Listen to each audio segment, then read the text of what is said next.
Assalamualaikum warahmatullahi wabarakatuh.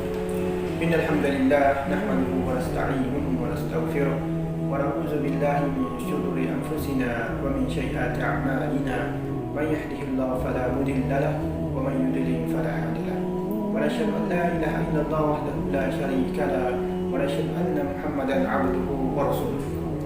Segala puji dan syukur kita selalu kita curahkan dan kita limpahkan kepada Allah Subhanahu wa taala atas segala limpahan nikmatnya, karunia-Nya, sehingga kita dapat melaksanakan aktivitas atau pekerjaan kita dalam keadaan sehat walafiat.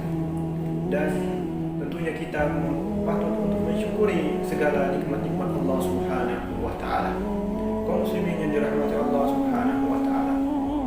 Tentunya pekerjaan atau aktivitas kita yang kita kerjakan lalu kita niatkan untuk beribadah kepada Allah Subhanahu wa taala, tentu kita akan mendapatkan pahala dari Allah Subhanahu wa taala. Sebagai contoh, ketika kita mencari nafkah, lalu nafkah itu memberikan tenaga bagi kita, memberikan kita kekuatan, lalu kekuatan itu kita gunakan untuk beribadah kepada Allah Subhanahu wa taala, tentu itu akan menjadi pahala di sisi Allah Subhanahu wa taala. Dan kemudian contoh yang lain yaitu ketika kita mencari harta dunia sebanyak-banyak mungkin, lalu harta itu kita kumpulkan untuk bersedekah, berinfak, kemudian kita juga mengumpulkannya untuk berhaji dan berumrah, tentu segala pekerjaan yang kita kerjakan akan bernilai pahala di sisi Allah Subhanahu wa taala. Dan itu tentunya sebagaimana perintah Allah Subhanahu wa taala, "Wa ma khalaqatul jinna wal insa illa liya'budun." Tidaklah kami ciptakan jin dan manusia beribadah kepada Allah Subhanahu wa taala. Salat dan salam kepada baginda Allah Muhammad sallallahu alaihi wasallam sebagai nabi dan rasul terakhir yang diutus oleh Allah Subhanahu wa taala. Tentu patutlah kita sebagai kaum muslimin yang telah bersyahadat akan kerasulan Nabi Allah Muhammad sallallahu alaihi wasallam untuk mencontohi dan meneladani Rasulullah sallallahu alaihi wasallam. Dan Allah Subhanahu wa taala telah berfirman, "Wa ma ataakumur rasulu fakhuzuhu." Apa yang telah datang dari Rasulullah sallallahu alaihi wasallam maka ambillah, wa ma nahakum anhu fantahu. Dan apa yang tidak dicontohkan atau tidak pernah diperintahkan maka jauhilah. Kaum muslimin yang dirahmati Allah Subhanahu wa taala. Pada kesempatan ini marilah kita melihat kembali sirah nabawiyah, sejarah Nabiullah Muhammad sallallahu alaihi wasallam sebelum fase kenabian atau sebelum fase perintah untuk berdakwah di Makkah.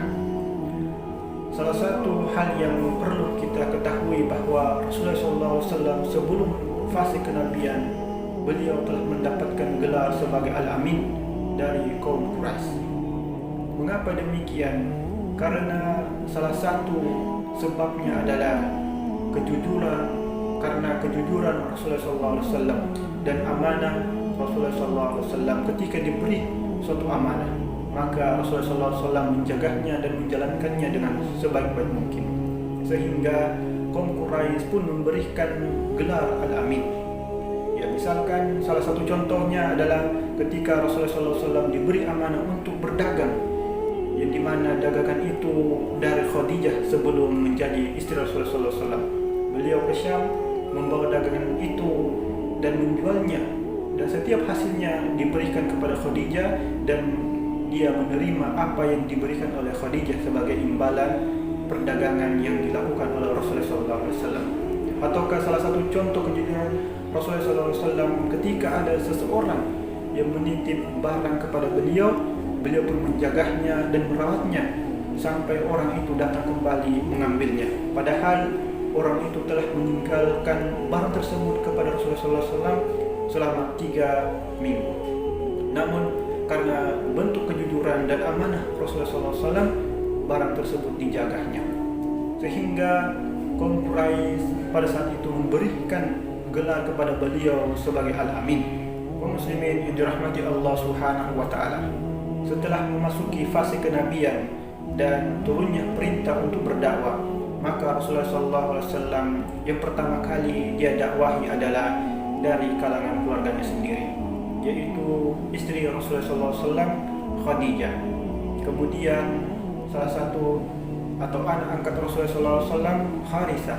Kemudian orang-orang terdekatnya, yaitu Abu Bakar As-Siddiq. Dari sini kita dapat mengambil pelajaran bagi kita kalangan muda yang ingin berdakwah, yaitu pertama kali kita dakwahi adalah orang-orang terdekat kita ataukah di kalangan keluarga kita sendiri. Karena Allah Subhanahu wa taala memperingatkan kita, yaitu ya ayyuhalladzina amanu qu anfusakum wa ahlikum nara wa quduha an-nas wal hijarah 'alaiha malaikatun ghiladun shidad la ya'suna Allah ma amarahum wa yaf'aluna ma yu'marun.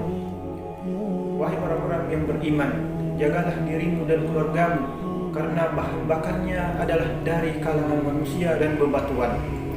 Dan di dalam neraka tersebut ada malaikat yang begitu keras, yang patuh kepada Allah Subhanahu wa taala dan akan apa yang diperintahkan oleh Allah Subhanahu wa taala.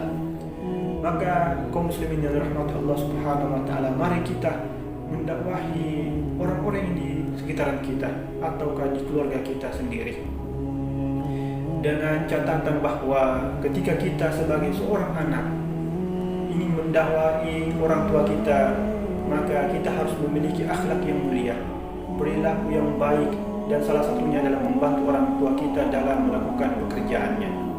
Dan itu telah dicontohkan oleh Rasulullah SAW sebelum fase kenabian, bahwa Rasulullah SAW telah memiliki akhlak yang baik, kejujuran dan amanah yang telah dicontohkan oleh Rasulullah SAW.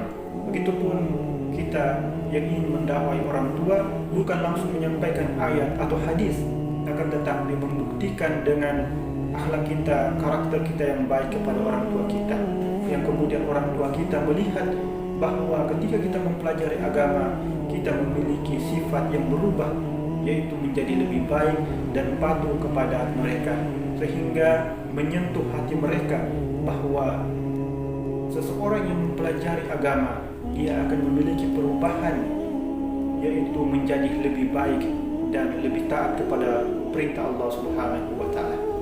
Mungkin sekian dari saya. Wassalamualaikum warahmatullahi wabarakatuh.